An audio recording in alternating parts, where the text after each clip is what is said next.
So hello everyone, welcome back to my channel. We will be studying Ecology Unit 10, Class 12 Biology, and we will be starting with Chapter 11, Organisms and Populations. We will be covering it in two parts. So starting from here, going to the scientist introduction. Ramdev Mishra. He is referred as the father of ecology in India. So who is known as the father of ecology in India? It is a Ramdev Mishra. So he is done PhD in ecology. He established teaching and research in ecology at the Department of Botany at the BHU, Banaras Hindu University, Varanasi. So this is an important question. He established teaching and research in ecology at the Department of Botany in the BHU. Moving ahead. He formulated the first postgraduate course in India in ecology in India. So the first postgraduate course in India was formulated by Ramdev Mishra only. He was honored with the fellowships of the Indian National Science Academy and the World Academy of Arts and Science and the prestigious Sanjay Gandhi Award in Environment and Ecology. Due to his efforts, the Government of India established the National Committee for Environmental Planning and Coordination 1972, which in later years paved the way for the estimation of the Ministry of Environment and Forest. Let's move ahead. Chapter 11, Organisms and Populations. So what is ecology? Ecology is basically the study of biotic and abiotic components. What is ecosystem? It is a functional unit of ecology where both biotic and abiotic factors interact with each other. And what's the biosphere? Biosphere is the sum total of all the small ecosystem on earth makes the biosphere. जो छोटे ecosystem है वो मिला के biosphere बनाएंगे. And biosphere is anything which contains the abiotic and the biotic components. Study of biotic and abiotic factors in the biosphere is the ecology. Eco means environment, logy means study. Our living world is fascinatingly diverse and amazingly complex. We can try to understand its complexity by investigating processes at various levels of organization. Biological organization levels क्या होते हैं? This can be a question. Macromolecules, cells, tissues, organs, individual organisms, population, communities, ecosystem and biomes. This is in the increasing order of their size. At any population, at any level of biological organization, we can ask two types of questions. For example, we can hear the bulbul singing early morning in the garden. We may ask how does the bird sing or why does the bird sing. The how type question seek the mechanism behind the process, while the why type of question seek the significance of the process. For the first question in an example, the answer might be in terms of the operation of the voice box and vibrating bone in the bird. Whereas for the second question, the answer may lie in the bird's need to communicate with its mate during the breeding season. When you observe nature around you with a scientific frame of mind, you will be certainly come up with many interesting questions of both types. Why are the night blooming flowers generally white? How does the bee know which flower has nectar? Why does the cactus have so many thorns? How does the chick spears recognize her own mother, and so on? You have already learned in the previous classes that ecology is a subject which studies the interactions among the organism and between the organism and its physical abiotic environment. Ecology is basically concerned with 4 levels of biological organization. We have talked about the levels of biological organization was macromolecules, cells, tissues, organs, individual organism, population, community, ecosystem and biomes. But here ecology is basically concerned with 4 levels of biological organization. These are organism, population, communities and biomes. In this chapter we will explore ecology at the population levels. Let's talk about population. Population attributes. In nature, we rarely find isolated single individuals of any species. Majority of them lives in groups in a well-defined area, share or compete for the similar resources, potentially interbreed and thus constitute a population. Although the term interbreeding implies sexual reproduction, a group of individuals resulting from even asexual reproduction is also generally considered as population. Remember this because bacteria is reproducing asexually and it is also considered as a population. For the purpose of ecological studies, all the cormorants in a wetland, rats in an abandoned dwelling, Eco trees in the forest, jack bacteria in a culture plate, and lotus plants in a pond are examples of the population. In earlier chapters, you have learned that although an individual organism is the one that has to cope with the change in environment, it is at the population level that the natural selection operates. So, natural selection operates at the population level. This question is asked in the NEET exam. Operates to evolve the desired traits. Population ecology is therefore an important area because it links the ecology to population genetics and evolution. A population has certain attributes whereas an individual organism does not. An individual may have births and deaths, but the population has birth rates, death rates. Death rate is called mortality, birth rate is called natality. In a population, these rates refer to per capita births and deaths. The rates hence expressed as change in the numbers increase or decrease with respect to the members of the population. Here is an example. If in a pond there were 20 lotus plants last year and though reproduction 8 new plants were added, taking the current population to 28, we calculate the birth rate at 8 by 20. Total increase, total change upon initial. Offspring so we will get 0.4 offspring per lotus per year. If 4 individuals in a laboratory population of 40 fruit flies died during a specific time interval, say a week, the death rate in the population during the period will be 4. Total change in the population upon initial population, so it will get 0.1 individuals per fruit fly per week. Another attribute characteristic of a population is sex ratio. An individual is either a male or a female, but the population has a sex ratio. Example, 60% of the population are females and 40% males. A population at any given time is composed of individuals of different ages. If the age distribution percent of individuals of a given age group is plotted for the population, then the resulting structure is called age pyramid. For human population, the age pyramid generally shows age distribution of males and females in a diagram. The shape of the pyramid reflects the growth status of the population, such that whether it is growing, stable or declining. So first one is the expanding population. Its shape is pyramid shape because the pre-reproductive individuals are greater than the reproductive and the post-reproductive individuals. So it is given a pyramid shape. Talking about here, the pre-reproductive number is more than they will reproduce in the near, and they will reproduce in the near future. So it will increase the population size. The second graph is showing the stable population. It graph shows the bell-shaped curve. Here the pre and the reproductive individuals have the same number. Pre-reproductive and reproductive number are equal. In case of declining population, the pre-reproductive individuals are less than the reproductive and the post-reproductive individuals. So it is giving the unshaped. Remember the difference between the bell-shaped graph and the unshaped graph. Bell-shaped graph is in the case of stable population, and in unshaped it is declining population. The size of the population tells us a lot about its status in the habitat. Whatever ecological processes we wish to investigate in a population, be it the outcome of the competition with another species, the impact of a predator, or the effect of the pesticide application, we always evaluate them in terms of any change in the population size. The size in nature could be as low as less than 10 Siberian cranes at Bharatpur wetlands in any year, or go into millions kilometers in a pond.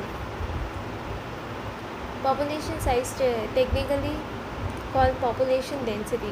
It is the number of individuals of a species per unit area or the volume. So it is the number of individuals of a species per unit area or the volume.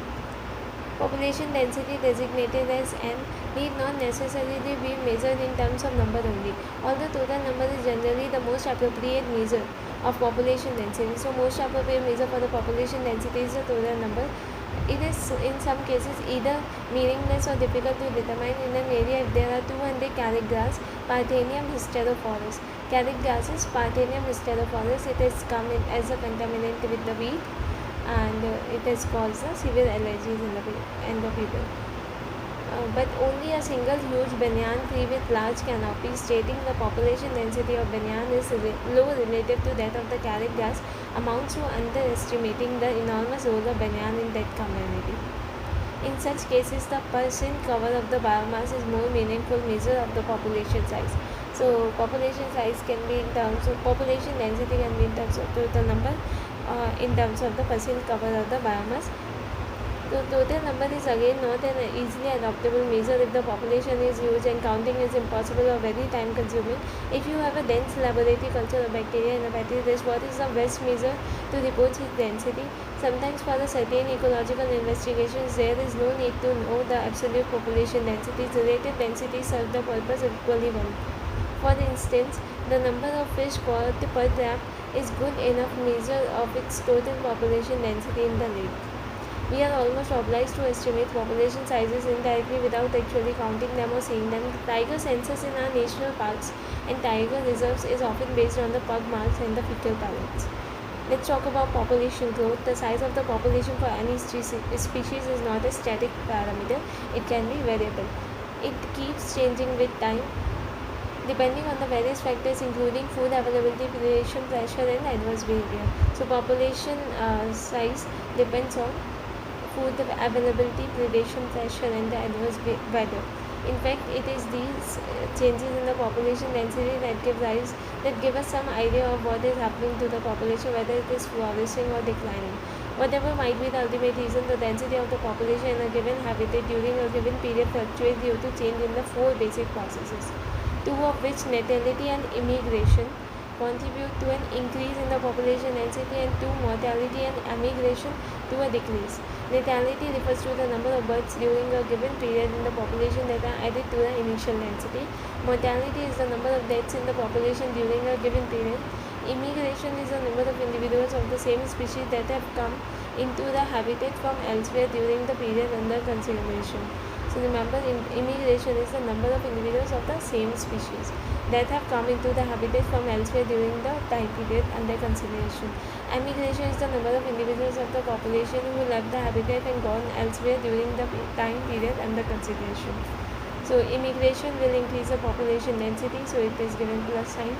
Natality, number of births in a given period, it also increases the population density. Mortality, the death rate, decreases the population density, and the immigration, total number of people going out of the country, gives a decreasement in the population density. So if n is the population density at time t, then its density at time t plus 1, nt plus 1 is equal to nt plus b plus I minus g plus e. These are in the bracket.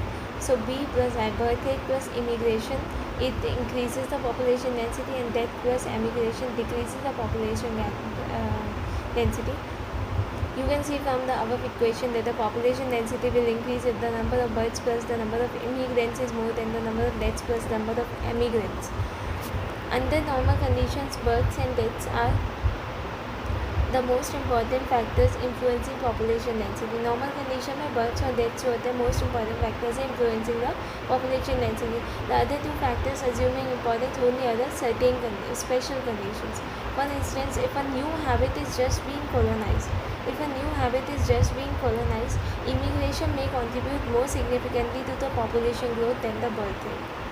And if you get confused in the immigration and emigration, so we can remember it like immigration means in, people are coming in the population, so population density will increase. Emigration मतलब e मतलब exit हो रहा है, so people are going out of the population, so population density will decrease. Talking about the growth models, let's talk about growth models. Does the growth of the population with the time show any specific and predictable pattern? We have been concerned about the unburdened human population growth and problems created by it in our country, and it is therefore natural for us to be curious if different animals' population in nature behave the same way or show some restraints on growth. Perhaps we can learn a lesson or two from nature on how to control the population growth. So there are two types of population growth: exponential growth and the logistic growth.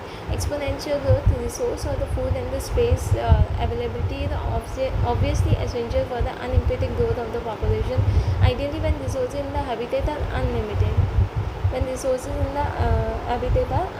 Exponential मतलब drastically increase हो रही है, तो habitat में जो resource है वो unlimited होंगे. Each species has the ability to realise fully its potential to grow in the number. As Darwin observed while developing his theory of natural selection, then population grows in an exponential or geometric fashion. It will keep on increasing. Exponential मतलब बहुत ज़्यादा increase हो जाएगा. in the power of exponents. If in a population of n of size n, the birth rates not the total number but the per capita births are represented as b, and the death rates again per capita death rates as d, then the increase or decrease in n during a unit time period small t dn by dt will be dn by dt is change in the population density is equal to b minus d into n, initial population density into per capita births minus per capita deaths. Let b minus d is equal to r. So here b minus d is equal to r. So dn upon dt is equal to rn. So in case of exponential growth, the graph shown here is a1. When the responses are not limiting the growth, plot is exponential a. So graph is increasing in the population density drastically. dn upon dt is equal to rn. The r in the equation is called the intrinsic rate of natural increase and is very important parameter chosen for assessing impacts of any abiotic and biotic factor on the population growth. To give us some idea about the magnitude of r values, for the Norway red the r is 0.015. Remember, for the Norway red the r is 0.015 and for the floor beetle it is 0.12. In 1981, the R value for human population in India was 0.020. So find out what the current value of R is. For calculating it, you need to know the birth rates and the death rates. Our equation describes an exponential or the dramatic pattern of the population and results in a J-shaped curve when we plot the n in relation to the time. If you are familiar with the basic calculus, you can derive the integral form of the exponential growth equation as nt after time t population density is equal to n naught e to power rt. Nt is equal to population density after time t. N naught is equal to population density at time 0. R is equal to intrinsic rate of natural increase. E is equal to the base of the natural logarithm 2.71828. So this is the graph of exponential growth. dn upon dt is equal to rn. It is giving the J-shaped curve. J is like this. So moving ahead, any species growing exponentially under unlimited resources conditions can reach enormous population densities in a short time. Because resources are unlimited, so it can grow enormously, have no competition in the resources, so they can feed on the resources and grow enormously. Moving ahead, Darwin showed how even a slow growing animal like elephant could reach enormous numbers in the absence of checks. The following is an anecdote popularly narrated to demonstrate dramatically how fast a huge population could build up, growing exponentially. The king and the minister sent for a chess game. The king, confident of winning the game, was ready to accept any bet proposed by the minister. The minister humbly said if he won, he wanted only some wheat grains, the quantity of which is to be calculated by placing on the chessboard 1 grain in square 1, then 2 in the square 2, then 4 in the square 3, and then 8 in the square 4, and so on, doubling each time the previous quantity of the wheat on the next square until all the 64 squares were filled. So grains will be to keep our 64. The king accepted the seemingly silly bet and started the game, but unluckily for him, the minister won. The king felt that fulfilling the minister bet was so easy. He started with a single grain on the first square and proceeded to fulfill the other squares, following minister's suggested procedure. But by the time he covered the half of the chessboard, the king realized to his dismay that all the wheat produced in his entire kingdom pooled together and would still be inadequate to cover all the 64 squares. Now think of any paramecium starting with just one individual and going through binary fission, doubling in numbers every day, and imagine what a mind-boggling population size it would reach in 64 days, provided food and space remain unlimited. Talking about a second form of growth, that is logistic growth. No population of any species in nature has its disposal unlimited resources to permit exponential growth. This leads to competition between individuals for limited resources. Eventually, the fittest individual will survive and reproduce. Concept of natural selection.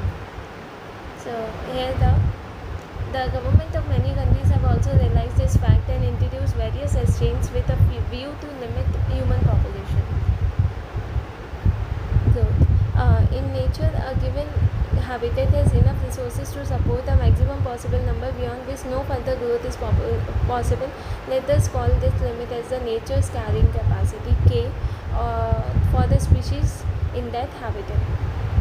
As we talked about, R is equal to B minus G, dn upon dt is equal to R n K minus n upon K.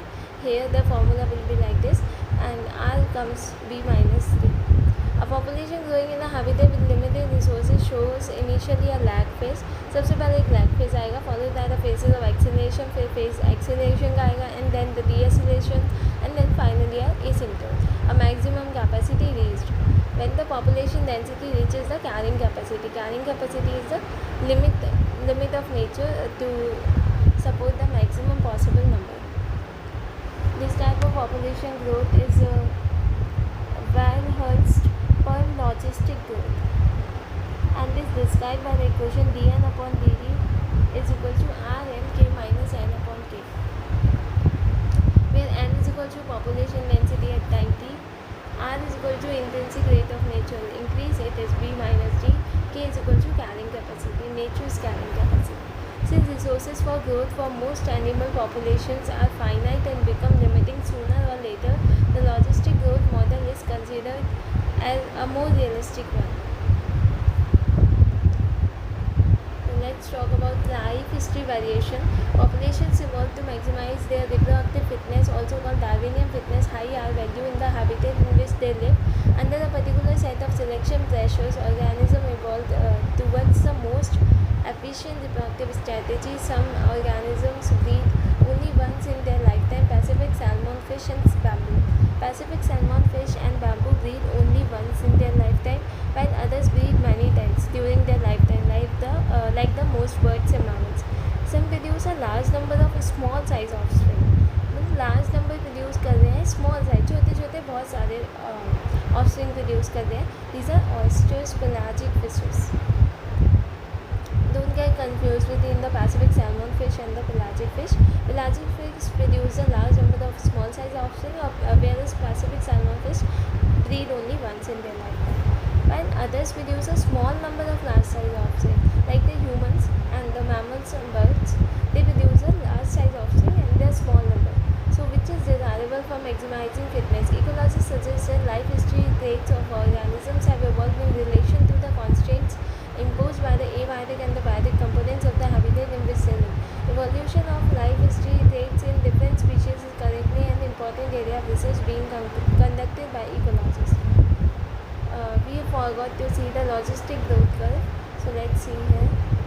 Logistic growth curve is this one, and as we talked about, initially it is a lag phase, then the phases of acceleration, then the deceleration, and then finally an asymptote where it reaches the carrying capacity, maximum capacity which can be present. So dn upon dt is equal to Rn K minus n upon K. This is the logistic growth curve, or also called as Van-Hertz per logistic growth, and it is generally sigmoid in shape. So you can remember, when responses are limiting the growth, plot is logistic, K is carrying capacity. You can remember it like responses जो है, resources जो है, जब limiting है मतलब हमें सारी चीज़ें सोच समझ के करनी पड़ेंगी. So here comes the logistic. We can remember it by logic. तो हम सारी चीज़ें logic लगा के करेंगे, then so that we can get the maximum potential, maximum population density. So this was all about the part 1 of ecology, organisms and population. We will be talking about the population interactions and further chapter in the next part. Thank you for listening me out. Stay tuned for updates. Have a great day.